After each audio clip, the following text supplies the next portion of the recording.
Io sono Elisabetta Marchiori, sono la referente della sezione Cinema e Spettacolo del Centro Veneto di Psicoanalisi e ho qui con me il regista Francesco Munzi, che ringrazio a nome di tutto il centro per la disponibilità a parlarci di questo suo ultimo lavoro, che è un documentario che sta portando in diverse sale cinematografiche, ma non solo, che è stato presentato al Roma Film Festival del 2023 e che si intitola Krypton ed è distribuito da Zalab, che tengo a citare perché è una casa di produzione e distribuzione padovana che è molto attenta a problematiche sociali e culturali. Io ho avuto occasione di vedere Krypton al nostro Cinema Lux di Padova il mese scorso, insieme non solo a un pubblico eterogeneo, ma insomma anche a tanti colleghi e operatori della salute mentale, perché questo è un film che esplora questo diciamo, pianeta sconosciuto della sofferenza mentale e si intitola appunto Krypton. E volevo chiederti, Francesco, questo titolo che condensa insomma tanti elementi in sé, com'è che è stato usato, insomma, cos'è che ha portato a usare proprio questa parola? Intanto salve a tutti e grazie dell'invito. Allora, Krypton è una parola che che io ho incontrato nel film, girando il film, quindi non è una parola che io avevo, avevo in mente prima e quindi è stato un incontro, tra i tanti incontri che ho fatto in questo film e una parola che è pronunciata da uno dei protagonisti, da uno dei ragazzi, perché Krypton Krypton tra i tanti significati è il pianeta, è un nome fantasioso che indica il pianeta da dove è nato Superman, quindi una coloritura completamente pop legata appunto a questo film. Krypton, la Kryptonite, e uno dei ragazzi dice appunto ci racconta di essere nato su Krypton. Allora, tanto la parola, e poi proprio questo momento proprio del film, che era uno dei momenti poi iniziali delle riprese, mi aveva molto colpito. Un po' mi vergognavo, cioè mi risuonava questa parola Krypton, no?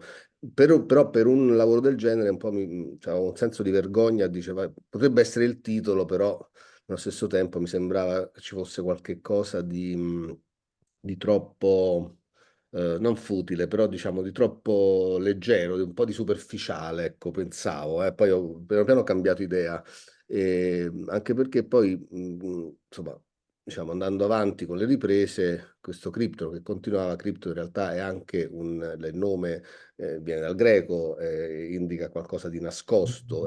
Poi sono andato a cercare il nome di un minerale, il Krypton, anche è l'ultimo minerale scoperto dalla scienza perché era considerato introvabile e quindi allude a qualche cosa di nascosto che non si trova. E quindi a un certo punto, diciamo, più significati si sommavano e quindi anche l'idea del nascosto legato alla malattia mentale, diciamo, al disagio mentale, a qualcosa che comunque è difficile anche da ingabbiare, da isolare, da categorizzare. Ecco, a un certo punto, ecco, troppi significati si addensavano e poi a un certo punto mi è sembrato il titolo perfetto e quindi è arrivato così. Mm. Sì, perché dobbiamo forse introdurre il fatto che il film è il risultato di 100 giorni passati insieme agli ospiti di due comunità terapeutiche alla periferia di Roma. Quindi diciamo che in qualche modo, riprendendo quello che dici, è in effetti la tua operazione è quella anche, sì, di volgere lo sguardo verso un mondo che è nascosto ai più e su cui anche è difficile soffermare lo sguardo, no? È proprio il film, e vorrei ricordare anche questo che è importante, esce l'anno del centenario della nascita di Basaglia, che come sappiamo insomma è il promotore della famosa legge 180 in cui vengono chiusi i manicomi che poi verranno chiusi 20 anni dopo, insomma è un lungo percorso. Ma mi sembra, insomma, che questa circostanza sia importante perché è un momento in cui effettivamente sembra esserci una regressione rispetto a quello che sono le situazioni di cura e di riabilitazione per questo tipo di sofferenza e ci vorrei poi ritornare. Ma mi sembra, insomma, la questione è anche questa. Qual è la motivazione che ti ha spinto a, diciamo, a esplorare questo mondo nascosto? Perché ho letto in un'intervista che qualcuno diceva che, insomma, inviti lo spettatore a fare un po' l'astronauta con te e a vedere, a trovare, a scoprire questo mondo sconosciuto. Però c'è anche l'altro aspetto che in qualche modo ti addentri a scoprire anche, mi azzardo a dire, l'alieno che è in noi un po'. Quindi sì, la spinta, la curiosità verso questo mondo da dove arriva. Beh, credo che siano veramente tante, tante ragioni, alcune, visto che siamo in tema, più consapevoli, altre meno, probabilmente, però comunque, diciamo, quelle che ho subito, raggiungo e sono, diciamo, uno il fatto che io avevo fatto, avevo realizzato con altri due colleghi, Alice Rohrwacher e Pietro Marcello, durante il Covid, anche se noi abbiamo iniziato questo lavoro prima, ma poi ci siamo Mm. caduti dentro, avevo fatto un reportage sul rapporto tra i giovani e il futuro. Si chiama Futura, Figurati. e era un reportage proprio completamente diverso da Krypton come piglio, perché era proprio più appunto un reportage, quindi andava più sulla velocità, sui numeri, sulla quantità, quindi c'era uno sguardo molto impressionistico. Però avevamo incontrato lì, avevo incontrato tante, tra i ragazzi, tante anche sacche di sofferenza e di paura, di disagio anche rispetto alla scuola. E quindi non so, avevo un po' desiderio, mi dispiaceva di andare via così velocemente come dovevamo fare in quel lavoro, quindi c'era un desiderio di approfondire questo. Eh, Intorno nelle scuole dei miei figli vedevo sempre più tra i ragazzi casi di insomma, problemi che, insomma, che non mi ricordavo quando andavo a scuola io, questo per un dato più specifico. Poi abbiamo avuto diciamo, dei familiari non proprio vicini a noi, ma comunque c'è stato un caso di un ragazzo insomma, che ho visto cambiare davanti ai miei occhi e andare un po', diciamo, appunto, quei deragliamenti della mente che io cerco di raccontare in cripto. L'ho vissuto quasi un po' in prima persona e poi comunque anche a livello di letteratura, insomma, sono sempre stato attratto mh, diciamo così, dal racconto sulla mente, perché io penso che non è che, ecco, questo lavoro che ho fatto, Cripto, per me non è stato un lavoro specifico sulla comunità terapeutica, ma era per me anche un'avventura letteraria, esistenziale, sull'umano in generale, quindi mi sembrava una materia così ricca e così, all'inizio ero anche confuso, cioè non sapevo con che piglio affrontarlo, però era qualcosa che mi affascinava completamente. Non per ultimo il fatto che c'era un elemento per me di avventura e di esplorazione in qualche cosa di sconosciuto, perché tu hai citato prima Basaglia. È vero che i manicomi sono stati chiusi da tanto tempo e non, diciamo, insomma, il mondo è abbastanza cambiato, questo mondo qui, però è anche vero che l'esperienza del disagio mentale o addirittura della follia non è un'esperienza quotidiana, perché io stesso non avevo mai visto certe forme di delirio, certe forme così estreme che poi ho incontrato nel film. Quindi l'idea è che per me all'inizio, che all'inizio mi turbavano molto anche mentre giravo il film, i primi giorni, e che poi invece girando il film stesso mi sono completamente, cioè sono diventate delle esperienze più quotidiane, e quindi questa cosa mi ha permesso anche di entrare in contatto con persone che qualche anno prima, cioè senza, se non avessi avuto questa conoscenza della materia o questa quotidianità, questo rapporto più quotidiano, avrei non dico respinto, ma ecco, avrei avuto un po' difficoltà a entrare in contatto. Quindi l'idea che questo mondo sia ancora troppo lontano e separato dal cosiddetto mondo normale, per me è un obiettivo, sarebbe un obiettivo della collettività, quello di un po' di abbattere questo muro. Noi abbiamo fatto questo documentario, siamo andati alla periferia di Roma, ma non è stato un fatto casuale, per esempio. Io ci ravvedo qualche motivazione, qualche, appunto, cioè, diciamo così, una sorta di vergogna, perché noi abbiamo avuto tanti no, forse anche condivisibili, però al centro, abbiamo iniziato col centro di Roma, no, no, no, la privacy, no, non vogliamo, non ce la sentiamo, ma anche i medici, sia i medici sia i pazienti. È stato quindi difficile arrivare ad due strutture che invece, insomma, che poi si sono mostrate molto collaborative, però è stato difficile trovarle. Ecco, e questo già per me era un po' un segnale di qualcosa che comunque, insomma, si faceva un po' fatica a condividere. E quindi anche questo aspetto, diciamo, più politico di entrare in contatto e di portare sullo schermo, e quindi di rendere un'esperienza anche tattile, concreta per lo spettatore, ecco, il disagio mentale, provare a rappresentarlo, anche per me questo era un obiettivo. Lo era in fondo anche per me, cioè io poi diciamo, cerco sempre di fare i film che vorrei vedere, questo è il mio principio. Quindi in qualche Eh, modo ecco, mi sono soddisfatto prima io come spettatore, poi sperando che questa cosa poi possa coincidere con tanti altri. ah, sì, perché non è facile. Per quello anche io insistevo, insomma, sulla questione del nascosto, perché in effetti sembra che questa rivoluzione, diciamo, riguardo allo stigma, all'accettazione, alla comprensione della salute mentale abbia subito uno stop importante. E in questi anni, e sono proprio d'accordo con te, ma sono d'accordo con te perché lo vedo tutti i giorni nel mio studio, mi sono accorta di questo aumento esponenziale di sofferenza, soprattutto nei ragazzi. Poi tu alla fine mostri dei dati eloquenti, perché insomma l'aumento è stato veramente spaventoso di sofferenza mentale, soprattutto, ripeto, nei giovani e sembra insomma che questo dopo quello che insomma si diceva durante il Covid, che sarebbe cambiato tutto, che la sanità pubblica insomma sarebbe migliorata, invece non è assolutamente successo questo e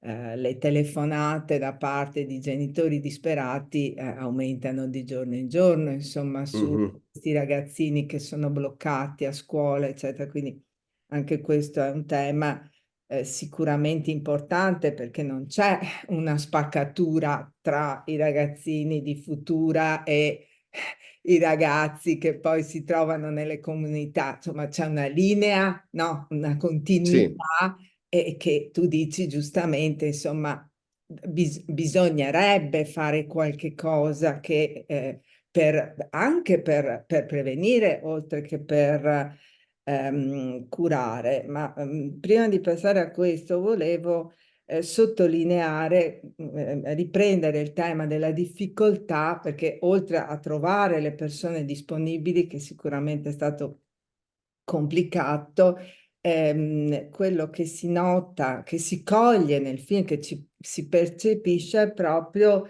la spontaneità e l'autenticità dei protagonisti nell'esporsi, nel raccontarsi, si capisce che c'è stato un grosso lavoro e volevo chiederti proprio come siete riusciti a ottenere questo effetto, mi viene a chiamarlo di giusta distanza per chiamare un titolo di un film di Mazzacurati, e riuscire a trasmettere questa umanità, questa semplicità, perché questo non è un film di denuncia, tu lo dici chiaramente, anzi è un film che mostra quello che va bene in qualche modo, no? Dove è Certo. possibile creare veramente un contatto. Ecco, ma qui è importante capire come ci sei riuscito, perché è difficile anche per chi lavora nella salute mentale da una vita entrare in contatto e riuscire a creare un'empatia e una sintonia.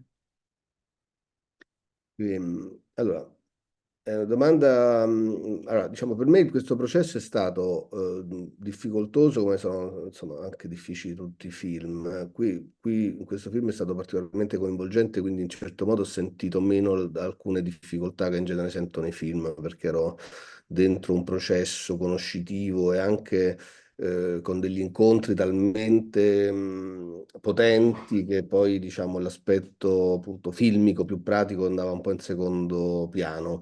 Però ecco, diciamo, una delle caratteristiche di questo documentario è un po' è stato il tempo, la quantità di tempo impiegato nelle riprese, nella preparazione, che però si traduce nella, nella ricerca assoluta, fondamentale di un incontro e di una relazione e di una fiducia che ovviamente nasce solo, non è detto che nasca innanzitutto, ma se nasce, nasce con il tempo.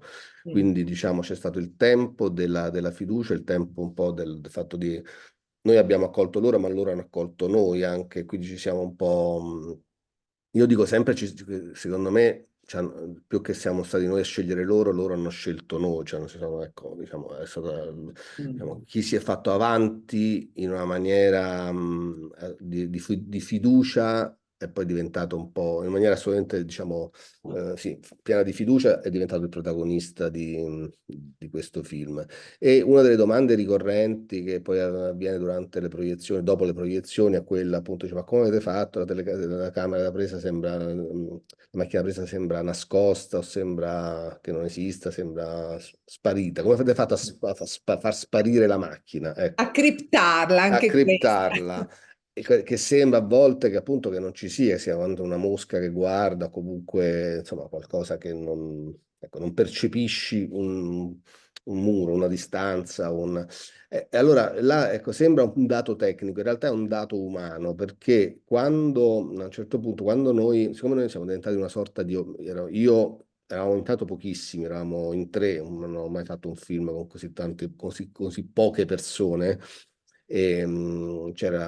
ma soprattutto eravamo a volte in due, a volte soltanto l'operatore di macchina dentro, in alcune situazioni, soprattutto nei colloqui. Però lì c'eravamo non tanto come dispositivi tecnici o come appunto persone di cinema, c'eravamo a un certo punto, credo, a un altro livello, perché era stata tanta la conoscenza e tanta un po', diciamo, la fiducia anche prima di farlo, che diciamo, la macchina presa era l'ultima cosa che si notava, perché era come avere un portachiavi, insomma, un portapenne, nonostante sia ingombrante, però diciamo, loro poi parlavano con noi, non parlavano più con la macchina presa. Se noi avessimo fatto un servizio televisivo, fossimo stati là per un giorno, due, tre, sicuramente l'effetto sarebbe stato l'opposto, sarebbe stato questo mostro della macchina da presa con cui confrontarsi. E il processo è stato contrario, il mostro c'era le prime ore, i primi giorni, poi il mostro nessuno più lo guardava, perché alla fine ci guardavamo noi negli occhi, quindi l'effetto è quello, ecco, non è un effetto tecnico, è un effetto proprio di, diciamo, quindi il film è un po' la testimonianza anche un po' di un incontro tra noi, tra me e loro, tra me e loro i ragazzi, ma anche con i medici e con i familiari, è un po' lo stesso, credo ci sia stato lo stesso meccanismo. E poi un po' perché io non volevo fare un film sull'istituzione, non mi interessava né fare appunto un film di denuncia, non avevo nessuna idea preconcetta, nel senso non avevo nessuna teoria da dimostrare, c'era proprio un percorso per me di conoscenza, anch'io conoscevo qualcosa di nuovo, quindi mi facevo delle impressioni volta a volta, certe volte avevo un'impressione un giorno e il giorno dopo avevo un'impressione contraria su alcune persone, quindi comunque è stato un lavoro sulla complessità. Però c'era una chiave precisa che sicuramente volevo, cioè quella di stare il più possibile accanto ai ragazzi, diciamo, ai protagonisti, quindi mettermi, se non potevo sposare, diciamo, la loro soggettività perché non è mai possibile, però cercare di riprodurre proprio quella, quindi di stargli a fianco, come dire, e quindi provare proprio a fare uscire fuori quelle unicità. Nel mio lavoro sono 6, quindi quel microcosmo che poi magari sarebbe diventato anche rappresentativo di tante altre, però quei 6 sono così e ognuno è diverso dall'altro. Abbiamo eliminato il concetto di diagnosi, non mi interessava più assolutamente Mm. parlare di cosa mi interessava dare proprio anche la complessità e anche cercare un po' i punti di contatto più che i punti di divisione tra me e loro. Io trovo punti sull'umano e quindi quella cosa lì mi allontanava sempre più dal desiderio di far sentire allo spettatore appunto diagnosi o categorie prestabilite, quindi cercavo un po' di aprire i confini. E poi sono stati loro a un certo punto che mi hanno portato a poter filmare e darmi il permesso, ovviamente anche con i medici, con alcuni medici, di filmare le esperienze di cura e Mm. poi loro stessi poi mi hanno portato dei familiari, quindi era come sempre come degli approfondimenti continui, dove trovavo poi io delle tracce di narrazione, a volte che coincidevano con i percorsi di cura, come delle drammaturgie, un film che si scriveva facendolo, non c'era una riga scritta all'inizio, non ci poteva essere. Eh, ma si vede questo addentrarsi. Mm. Nonostante appunto lavori in questo ambito, non dico neanche da quanti anni, però come dire, questo desiderio di esplorazione si attiva in qualsiasi spettatore. Cioè, nonostante, insomma, tante volte succede che ci siano delle produzioni in cui dici ancora questo, qui c'è proprio come dire l'avvicinarsi a quel fattore umano che diventa veramente di grande coinvolgimento. Ma nello stesso tempo, però, io quello che ho colto e che ho molto veramente apprezzato è proprio questo rispetto, ecco, verso sia i protagonisti, che sono questi 6 ragazzi, sia anche verso il lavoro degli operatori, dei medici, verso le dinamiche che si instaurano in queste situazioni, perché tutto viene mostrato, ma non c'è ombra proprio di giudizio. Questo è veramente molto apprezzabile, cioè, perché si coglie quanto sia importante che tutti questi elementi della cura, dal farmaco alla seduta individuale, alle terapie con la famiglia, al lavoro di gruppo, al lavoro di riabilitazione con le proposte di lavoro, cioè che queste sia un'equipe multidisciplinare che ha bisogno di diversi fattori per funzionare. E questo mi sembra veramente importante.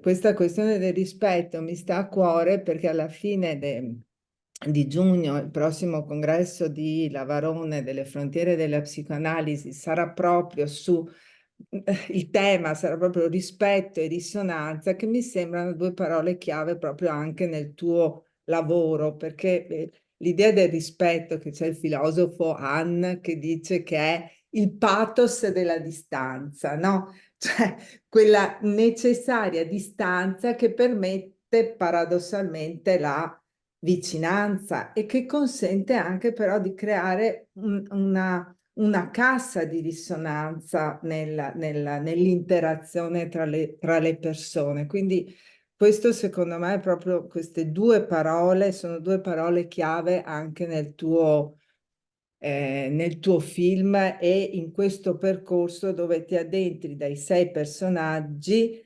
ad approfondire sempre di più fino ad allargare lo sguardo, diciamo, alla situazione attuale, generale che c'è nel mondo riguardo alla salute alla salute mentale. Quindi insomma questo è davvero importante.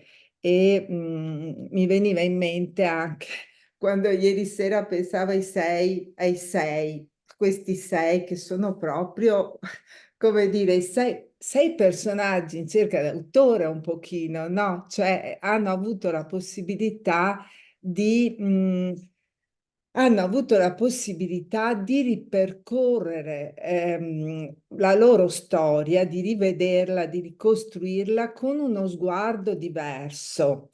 Ecco, e su questo volevo chiederti che cosa che cosa hai visto tu, che cosa avete visto voi di cambiamenti che si colgono nel film, che possono essere anche piccoli, insomma, come avete interpretato un po' il vissuto? Come è andata a finire con questi ragazzi che hanno accettato così di mettersi in contatto con voi in questo modo? Ehm, Mm. Guarda, allora io diciamo a livello del percorso terapeutico così non ti so dire molto, cioè, ci sono ancora in contatto in qualche modo anche attraverso il dottor Pallagrosi che è uno dei protagonisti insomma di medici sì, sì, del ma pensavo film. proprio come hanno vissuto il film, cioè come è Mhm. andata poi con loro, perché lo dice in qualche Sì. intervista, come hanno reagito, come hanno vissuto, che cosa ha portato proprio. Ma io, allora, intanto, diciamo, questo fatto dei 100 giorni sembra per me, l'ho capito dopo, però è qualcosa di importante da dire, nel senso che il film, allora, quando sono entrato i primi giorni di ripresa, percepivo quelle situazioni, quei posti, ma anche quelle persone, mi sembrava, insomma, di stare insieme a loro in una sorta di apnea, di bolla, di mondo fermo, che non si muoveva. E in realtà nei 100 giorni, e se no il film non sarebbe venuto, secondo me, come è venuto, abbiamo intercettato tanto movimento, piccoli movimenti che hanno creato poi la narrazione del film, come in una vicenda anche di finzione o letteraria, i movimenti, cioè fanno andare avanti, gli accadimenti fanno andare avanti la storia. E in qualche modo c'era una storia che si stava raccontando, non era solo una storia che ovviamente portava anche a evocare il passato di questi personaggi, ma comunque le scoperte, c'erano i movimenti e a volte appunto coincidevano con i percorsi di cura, però in 100 giorni abbiamo intercettato dei movimenti. Se per esempio il film fosse durato, le riprese fossero durate, che ne so, 200 giorni, l'impressione è che sarebbe stato forse un altro film, non un altro film completamente, ma avremmo intercettato altri movimenti, altre storie, quindi è un mondo che si muove, però ecco, non è un mondo fermo, intanto questa è la cosa che è stata una bella scoperta. E c'è un ragazzo, Dimitri, che comunque è entrato anche in una maniera forse conflittuale, però almeno ha cominciato a comunicare con i genitori adottivi. E c'è un altro ragazzo, Marco Antonio, che non addirittura non riconosceva la sorella, e questo non è avvenuto nel film, ma dopo il film diciamo, ha ripreso dei contatti con la sorella. E, noi siamo avvicinati, quindi in quel momento anche è stato un percorso di avvicinamento umano, una ragazza che ci aveva chiesto di non essere ripresa, cioè di essere ripresa ma solo da lontano, invece poi alla fine si è aperta a noi, non ci ha mai dato la mano e alla fine ci ha dato la mano, cioè tutta una serie di movimenti che per me erano, in un mondo così fermo, erano fondamentali. Ma poi quello che mi è sembrato di capire rispetto all'esperienza dei ragazzi è che per tutti è stata la possibilità di raccontarsi, di un po' di avere una voce. Quindi, diciamo, quando noi abbiamo finito il film, la mia paura era proprio la loro reazione. Specialmente forse anche di alcuni familiari che invece sono venuti a vedere il film non solo una volta ma anche più volte, ed è stato un momento anche liberatorio, nonostante alcuni si siano esposti nel film in momenti anche molto intimi e molto drammatici, si può dire così, molto sì, di tensione. Quindi l'idea che si possa parlarne, si possa dialogare, si può parlare quasi di tutto. Mm. Ecco, questa cosa per me è molto importante, diciamo, proprio di superare proprio di condividere ecco, con la collettività. Ecco, poi ovviamente bisogna capire in che modo e con che sguardo, però diciamo è qualcosa di molto importante. Io credo che sia stato, diciamo, in qualche modo terapeutico, non solo per noi che l'abbiamo fatto, ma anche per loro, ecco, soprattutto per loro. Quindi, diciamo, da questo punto di vista è stata un'esperienza bella. E poi c'è un lato del film che il lato che più mi preoccupava è quello che invece è un lato un po' più mio personale, nel senso che il film, diciamo, io definisco su questo film un documentario di osservazione, quindi ha un termine piuttosto scientifico, questo termine, perché esiste proprio, cioè un documentario che cerca, con una giusta distanza, cerca di narrare qualcosa che accade. Poi certo c'è il montaggio dove uno fa delle scelte e quindi un pochino, cioè, indirizza ovviamente, cioè, alcune cose le mostri, altre no. E quindi già quello è decidere delle cose, però di base è un documentario di osservazione.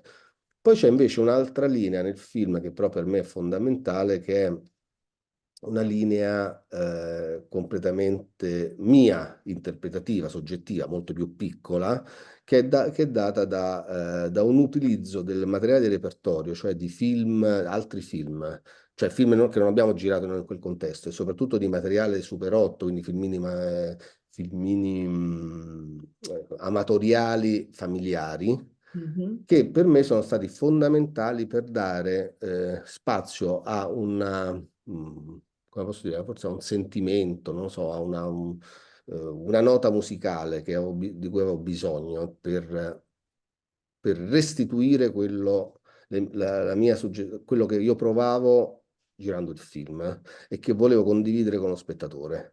Ed è qualcosa di completamente, appunto, come dicevo prima, un po' irrazionale e anche un po' arbitrario, per cui ero terrorizzato perché mi esponevo una mia, come posso dire, un racconto che non era più razionale, non era più logico, e sperando, ecco, con la speranza che questo racconto illogico potesse arrivare anche allo spettatore in termini anche di calore, di proprio viaggio libero, diciamo, dentro quelle storie. In realtà intanto c'erano tanti racconti che questi ragazzi mi avevano fatto a camera spenta, che non erano usciti poi in quella maniera naturale, che io quindi non potevo restituire. Per esempio, Mm. storie infantili, l'infanzia, la loro infanzia, oppure diciamo fantasie mie che mi ero fatto sulla loro infanzia, sul loro passato. E quindi diciamo questo elemento qui, visto che stiamo parlando di psiche, quindi conscio, inconscio, ecco, allusioni, mi sembrava fondamentale per questo lavoro, e quindi Sì. abbiamo cominciato una ricerca in questo senso, e finché ho trovato due, diciamo, due tipologie di immagini. Una legata a dei film d'avanguardia dove insomma l'immagine è anche abbastanza non figurativa, e che dà un po' la sensazione appunto, un po' del caos, anche della disorganizzazione. Quando io percepivo quel caos lì, mentre parlavo con loro, lo percepivo a un livello, non lo so, proprio personalmente mi arrivava qualcosa di... Allora poi l'ho cercato di trasmettere proprio mettendo quegli inserti. E invece altre volte ho usato invece questi super 8 familiari, che in genere danno un senso di un po' di malinconia, ma anche di serenità, di calore, e nello stesso tempo anche un po' di enigma per me, perché dietro quell'immagine così appunto rassicurante del super 8, che cosa ci può essere? Che cosa ci può essere che invece non vediamo subito, ma che in fondo poi c'è la musica, quindi una serie di elementi che potevano fare un po' andare a un livello di sogno, diciamo così, lo spettatore. Ma infatti hai risposto alla domanda, una delle domande più importanti, nel senso che questo è l'aspetto più che avvicina di più il tuo modo di lavorare a quello che potrebbe essere effettivamente un lavoro psicoanalitico, perché anche noi nella nostra stanza d'analisi funzioniamo un po' così, cioè quando la persona ci racconta delle cose, mettiamo in moto quella che noi chiamiamo la rêverie, la capacità insomma di sognare insieme al paziente, producendo poi a nostra volta delle immagini, dei ricordi, delle associazioni, e questo è l'aspetto che forse mi ha più toccata emotivamente e commossa, perché insomma tu parli, sei attento, ma lo ripeti anche spesso nelle interviste, che non sei del campo, che insomma sei anche molto rispettoso in questo, devo dire che...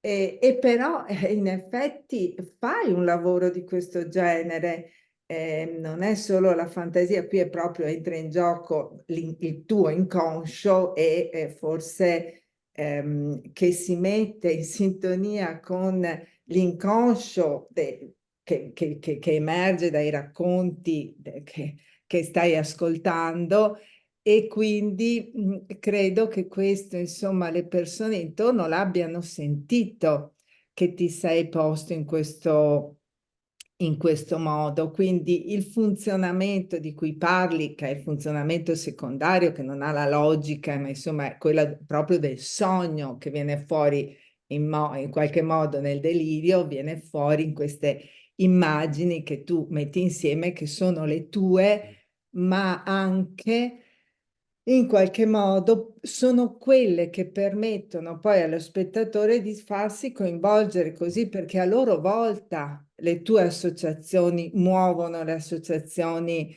di chi guarda. Quindi queste parti sono quelle insature che permettono proprio la formazione del pensiero. Per questo si può parlare così tanto, secondo me, sul tuo film. Mhm.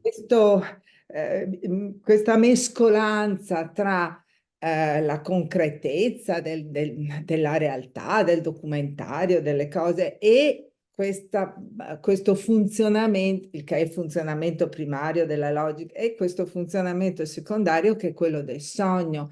E anche c'è una bellissima scena dove una paziente racconta un sogno e non c'è niente che stona, ecco, cioè si mette tutto insieme così bene che veramente mi domando come hai fatto, perché non è semplice, cioè è proprio, è venuto fuori un lavoro che ha ancora dell'aperto, ma anche di molto elaborato. E un'ultima cosa, insomma, che volevo un po' sottolineare, che mi sembra anche un percorso che va da questo elemento dell'essere un po' fermi, impantanati, dell'oscurità. C'è una delle ragazze che parla molto di oscurità, è come se si facesse un percorso, qua non vorrei sembrare retorica, ma insomma è proprio così, verso un po' la luce invece. Mhm. Cioè è un film che comunque nel mostrare una possibilità vera di contatto e di possibilità di cura con queste persone dà proprio anche un senso di speranza. Cioè l'ultima scena che a me ha fatto venire in mente il film di Wim Wenders con le foglie, appunto con la luce nelle foglie degli alberi guardate insieme, il famoso Komorebi che ormai conoscono tutti, è un qualcosa che dà speranza. Ecco. Pensavi, beh, tu non pensavi di trovarla, è arrivata così? Eh, Sì, sicuramente quella scena è stata un po' veramente un regalo cioè, a volte succedono nei film, anche nei documentari, a volte succede quel momento un po' di epifania dove per fortuna si allineano tutta una serie, perché in realtà mentre giravo ho detto, come chiudo questo film? Non lo sapevo assolutamente, no? Come, vai, non avevo nemmeno l'inizio del film, non avevo la metà, non avevo nulla, però diciamo, quindi c'è anche nel fare un film un po' questa cosa, in questo muoversi un po' al buio c'è un processo già di speranza nel fatto che mm, arriverai da qualche parte, quindi un po' in questo film ero particolarmente eh, come posso dire, praticamente motivato e mi sono proprio affidato al processo, ero, non so, c'ho una sicurezza interna che sarebbe venuto in qualche modo questo film. Ecco, non sempre ce l'hai nei documentari, i documentari possono essere a volte anche un incubo, possono durare anni perché non lo trovi, lo cerchi ma non lo trovi.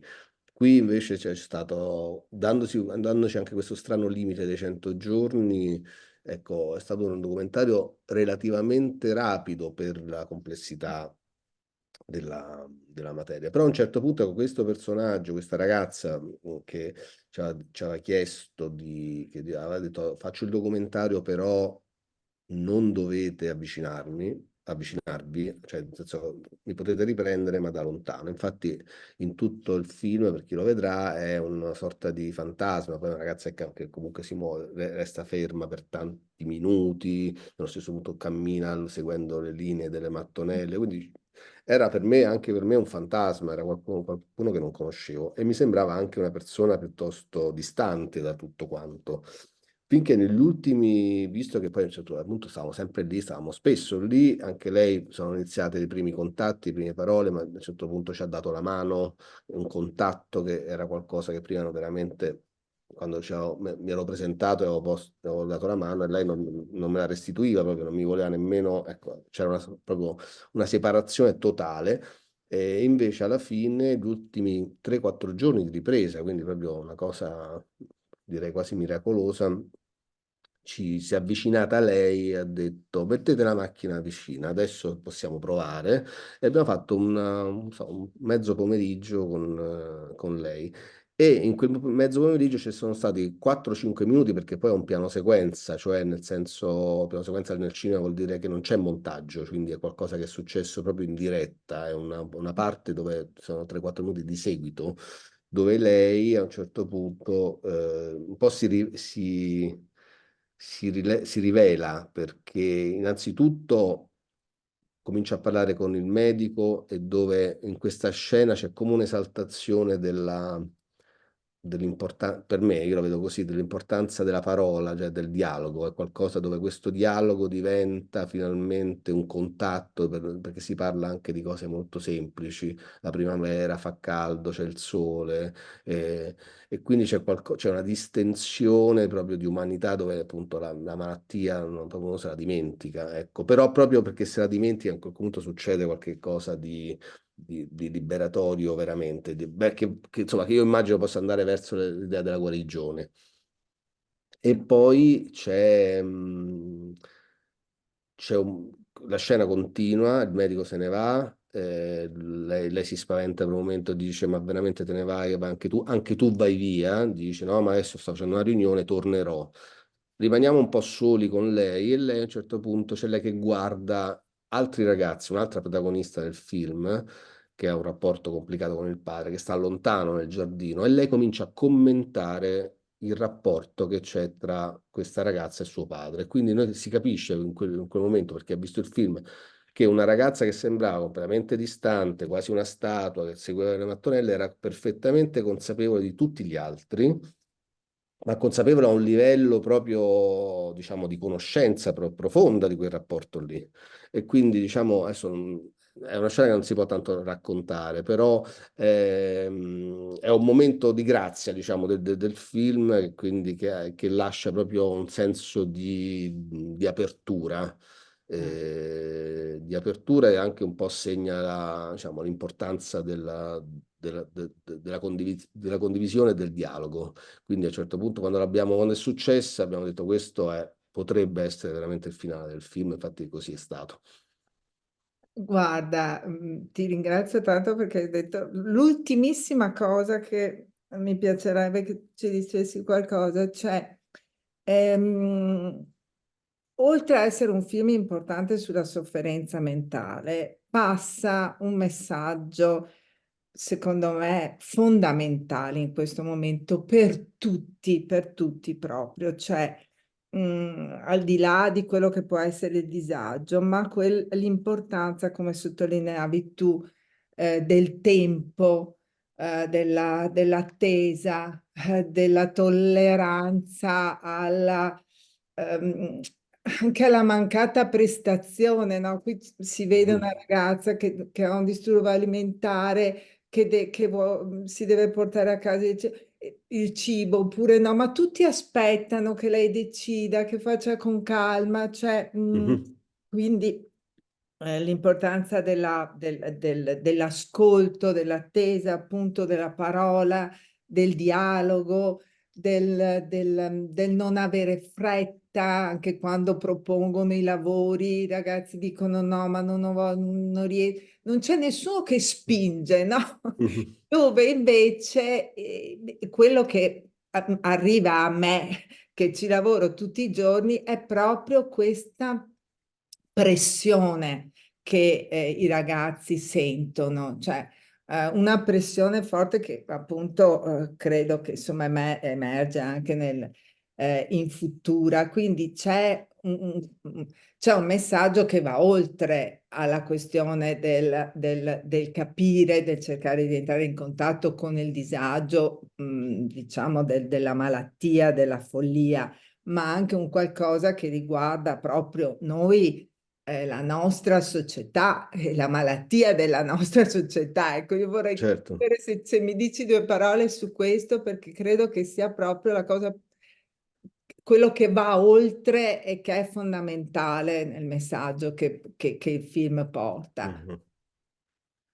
Allora, questa per me è una domanda molto difficile perché ho sempre un po' paura perché di generalizzare e di trovare. A me mi sembra che sia facendo Futura sia facendo questo film, mi sono un po' reso. È come se questi ragazzi fossero stati un po' una cartina di tornasole, come se ehm, fossero stati lo specchio un po' deformato di noi, anche del mondo adulto, ecco, quindi ci restituissero dei comportamenti forse sbagliati, ma malati, tra virgolette, anche nostri, di cui la cosa mi sembra più terribile, nemmeno troppo ci si rende conto, ecco, perché siamo in un periodo apparentemente, mi sembra, e qui non voglio fare il grande espertone di quelli dei talk show, però Però diciamo, guarda, bisogna... è come se fosse un momento dove non c'è mai stata così tanta libertà da un certo punto di vista, anche nei diritti civili. Diciamo, ci sono tutta una serie una sensazione di libertà, però che è fasulla in fondo, cioè che comunque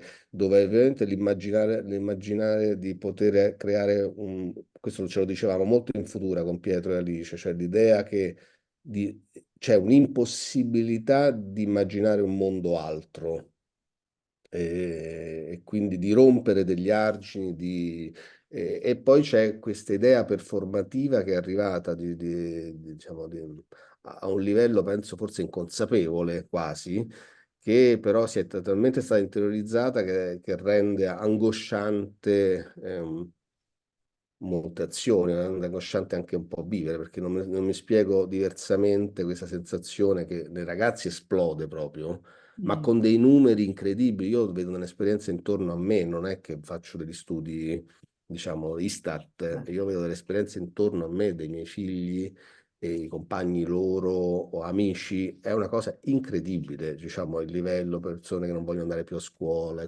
quindi c'è qualcosa che sicuramente non credo che nascano con dei geni o del DNA diverso, sicuramente c'è un'area molto pericolosa di cui noi non siamo, ecco, questa è una cosa forse che mi colpisce di più, non siamo nemmeno troppo consapevoli, quindi adesso, ecco, probabilmente qualcosa si sta muovendo in questo senso, quindi diciamo, ecco, una società che apparentemente, diciamo, non perfetta, però insomma, diciamo, funzionale, che però è profondamente malata.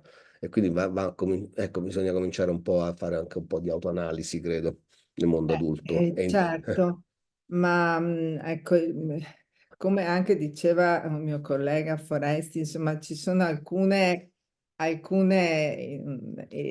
scene che valgono proprio un'enciclopedia della psicoanalisi e un manuale di psichiatria, insomma, quindi la questione che, insomma, spero che sia un film che riesca a girare anche nelle scuole, nelle università, perché porta a una serie di discorsi che ci vorrebbero appunto volumi se non ci fossero le immagini, insomma, e gli sguardi che ci portano i tuoi protagonisti e le loro storie. Quindi sì, insomma, le varie non c'è nulla di più efficace di un film di questo tipo qua per trasmettere qualcosa che richiederebbero conferenze e letture che invece, insomma, è difficile fare. L'immediatezza del cinema, insomma, non ha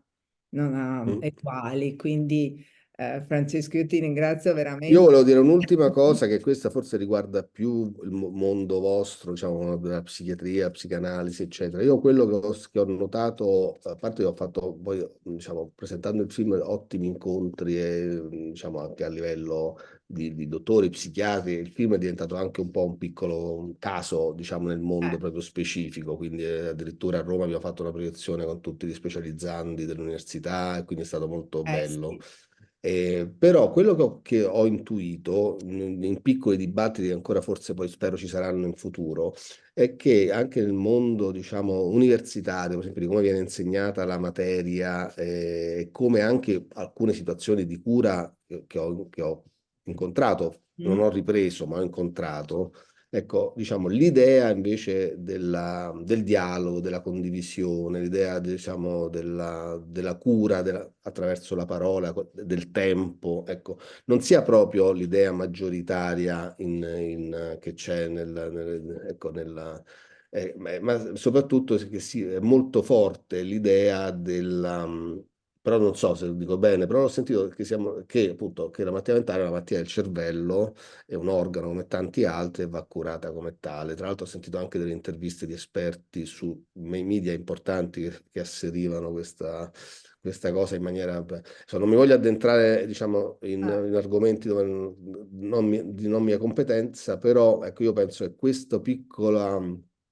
no, forse questa grande divisione, se tu mi confermi che c'è, e penso che sia anche questo un po' uno specchio del nostro mondo, perché diciamo, noi abbiamo ripreso un modo di curare che abbiamo incontrato lì, ma ne ho visti anche diversi di modi di curare, a volte anche perché non c'era il tempo fisico di farlo, molto più veloci, dove appunto non c'era il tempo di fermarsi, nemmeno di conoscere il paziente.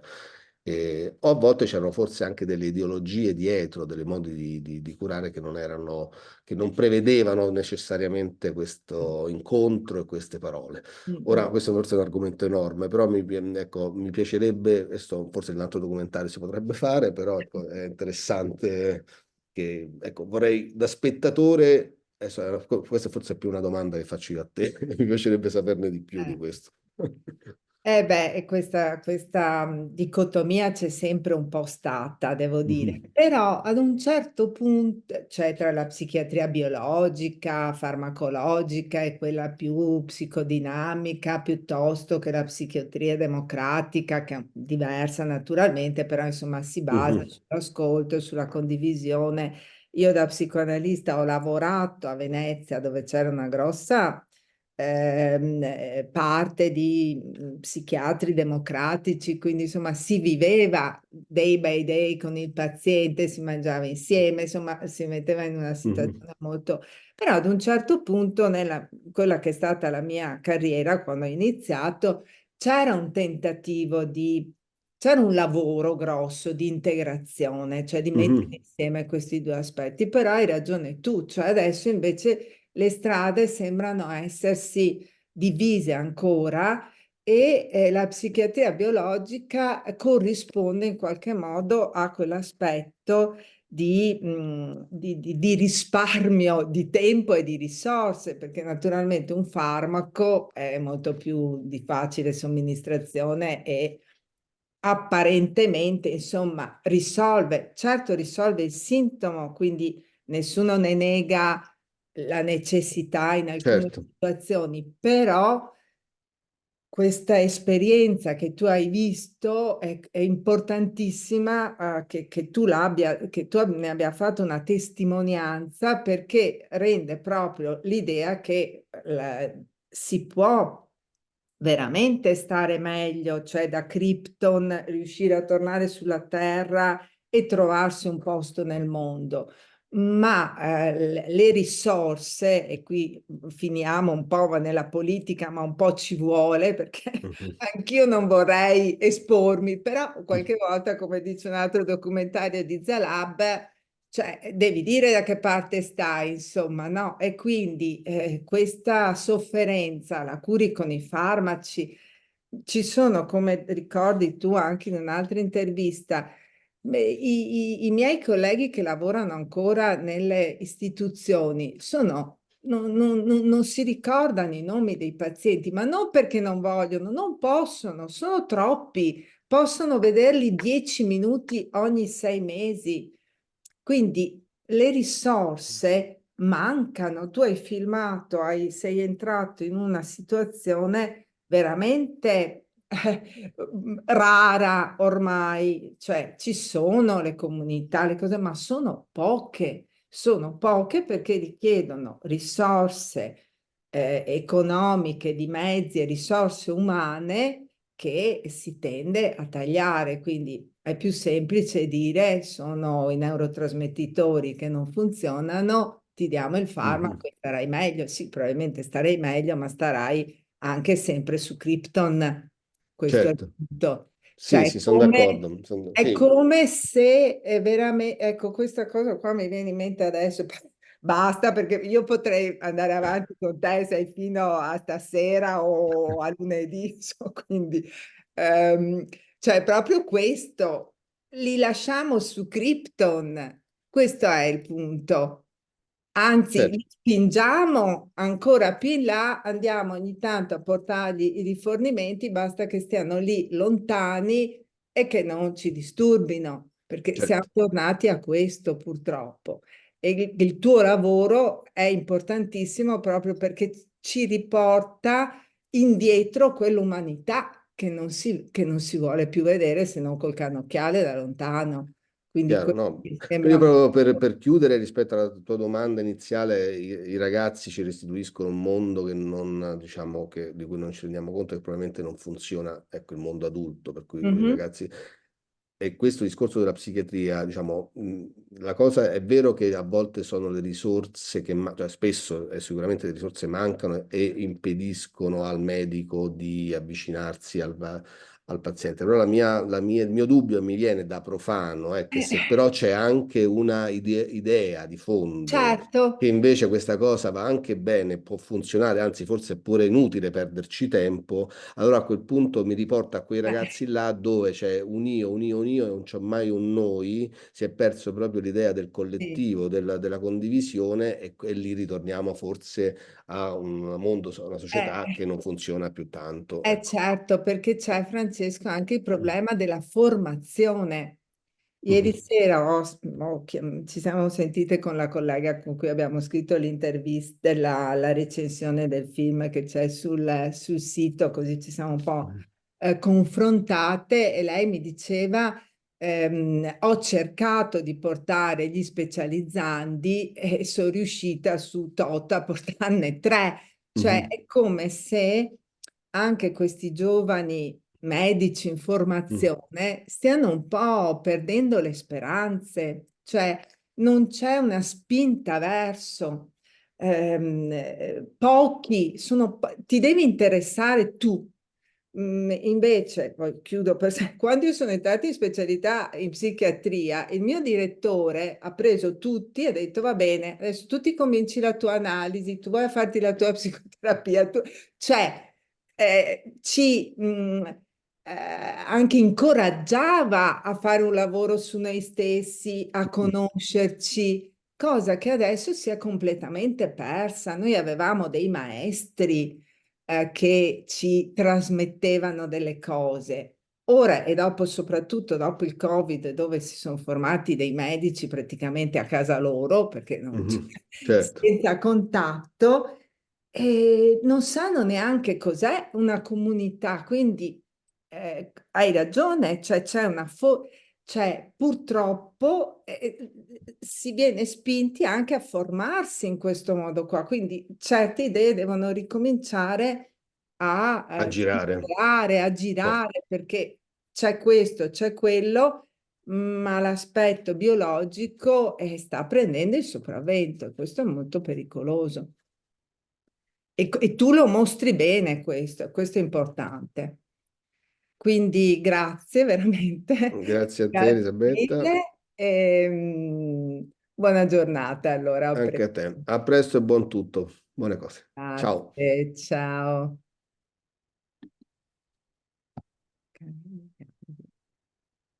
Eccoci qua.